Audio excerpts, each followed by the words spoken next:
Agriculture और agronomy सुनने में एकदम एक जैसे लगते हैं ना? हाँ लगते हैं, पर इनमें बहुत ही बारीक अंतर है। इसे एकदम आसान भाषा में कदम दर कदम समझते हैं। बिल्कुल, बताइए। अगर हम एग्रीकल्चर को देखें तो ये लैटिन भाषा के 2 शब्दों से बना है। पहला है एगर यानी मिट्टी और दूसरा है कल्चर। कल्चर मतलब उसे जोतना या खेती करना, राइट? एकदम सही। और दूसरी तरफ जो एग्रोनॉमी है ना, वो ग्रीक भाषा से आता है। यहाँ एग्रोस का मतलब तो खेत है, पर नोमोस का मतलब है प्रबंधन या मैनेजमेंट। अच्छा, तो मतलब एग्रीकल्चर का सीधा संबंध मिट्टी में हाथ गंदे करने और फसल उगाने से है। हाँ। और एग्रोनॉमी उस पूरी चीज को मैनेज करने का सिस्टम है। हाँ बिल्कुल, इंसान ने सिर्फ जमीन में बीज बोना ही नहीं सीखा, बल्कि उसे एक सिस्टम की तरह चलाना भी सीखा। इसी में एक और शब्द आता है पेडोलॉजी। पेडोलॉजी? ये भी ग्रीक से है ना? हाँ, पेडोलॉजी ग्रीक शब्द पेडोन से बना है। इसका एकदम आसान सा अर्थ है मिट्टी का वैज्ञानिक अध्ययन करना। ये सब तो ठीक है, पर यार विज्ञान के शब्द कभी-कभी बड़े मजाकिया हो जाते हैं। मतलब आसान सी चीज को कितना भारी बना देते हैं वैज्ञानिक। हाँ, जैसे फलों के अध्ययन के लिए वो पोमोलॉजी कहते हैं। वही तो, अब पोमोलॉजी को तोड़ें तो लैटिन का पोमम यानी फल और ग्रीक का लोगोस यानी अध्ययन, मतलब सीधे सीधे फलों की पढ़ाई से कहा। और सब्जियों के लिए ओलेरिकल्चर इस्तेमाल होता है। सुनने में चाहे जितना भारी लगे, पर लैटिन में ओलेरिस का साधारण सा मतलब होता है बर्तन में उगने वाले हर्ब। अरे वाह, मतलब वैज्ञानिक प्राचीन भाषाओं में बस सेब और गमले के पौधे कह रहे हैं। और मौसम से जुड़ा हमारा मॉनसून शब्द भी तो अरबी के मौसम से आया है ना? हाँ, अरबी शब्द मौसम से। पर यहाँ हमारे सोर्स में सबसे ज्यादा उलझाने वाला शब्द पता है कौन सा है? Truck gardening. अरे हाँ, ट्रक गार्डनिंग सुनकर तो सीधा यही लगता है कि कोई ट्रकों के पीछे या मालवाहक गाड़ियों में पौधे उगा रहा है। इसका क्या चक्कर है? ये सबसे बड़ी गलतफहमी है। ट्रक गार्डनिंग का ना ट्रकों या गाड़ियों से कोई लेना देना नहीं है। सच में? तो फिर ये नाम कैसे पड़ा? ये असल में पुराने फ्रेंच शब्द टॉर्कर से निकला है। इसका मतलब होता है वस्तु विनिमय या बार्टर करना। ओहो, मतलब सामान की अदला बदली करना। बिल्कुल।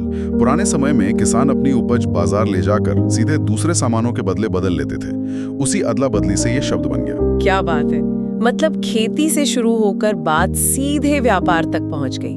और देखा जाए तो जब इंसानों ने खेती शुरू की, तभी तो एक जगह टिककर घर बसाना शुरू किया ना? एकदम सही पॉइंट पकड़ा है आपने। और यहीं से इकोलॉजी शब्द जन्म लेता है। ये ग्रीक शब्द ओइकोस से बना है, जिसका अर्थ है घर। तो पर्यावरण का अध्ययन असल में अपने ही घर का अध्ययन है। ये तो बहुत ही सुंदर विचार है। हाँ, और जब हम जीव विज्ञान में थोड़ा और गहराई में जाते हैं तो 2 और अहम शब्द आते हैं, इन विवो और इन विट्रो।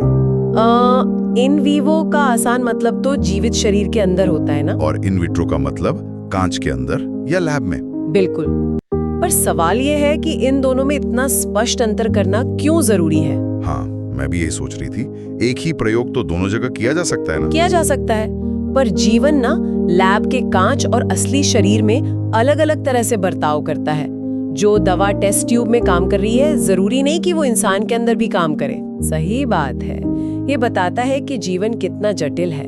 और इसी जीवन के सफर में घर बसाने और व्यापार करने के लिए एक चीज सबसे जरूरी थी, जिसका जिक्र हमने शुरुआत में किया था, भरोसा। हाँ, उसी भरोसे से तो हमारा समाज बनता है। जैसे क्रेडिट शब्द लैटिन के क्रीडो से आता है, मतलब मुझे तुम पर भरोसा है। और इसी तरह सोसाइटी शब्द भी तो लैटिन के सोशियस से बना है ना, जिसका अर्थ है दोस्त या साथी। एकदम। हमारी पूरी अर्थव्यवस्था और सभ्यता इन्हीं 2 शब्दों यानी भरोसे और दोस्ती पर टिकी है। तो अगर इस पूरे डीप डाइव को समेटा जाए तो ये सब सिर्फ विज्ञान या खेती की कोई मुश्किल शब्दावली नहीं है। नहीं, बिल्कुल नहीं। ये एक तरह का ऐतिहासिक रिकॉर्ड है कि इंसानों ने कैसे मिट्टी से जुड़ना सीखा और कैसे व्यापार शुरू किया। हाँ, कैसे प्रकृति रूपी घर को समझा और अंत में भरोसे और दोस्ती पर एक पूरी सभ्यता खड़ी कर दी। हर एक शब्द हमें याद दिलाता है कि हमारा विज्ञान और मानव इतिहास आपस में कितनी गहराई से जुड़े हैं। बिल्कुल। तो एक अंतिम विचार के साथ इस चर्चा को यहीं रोकते हैं।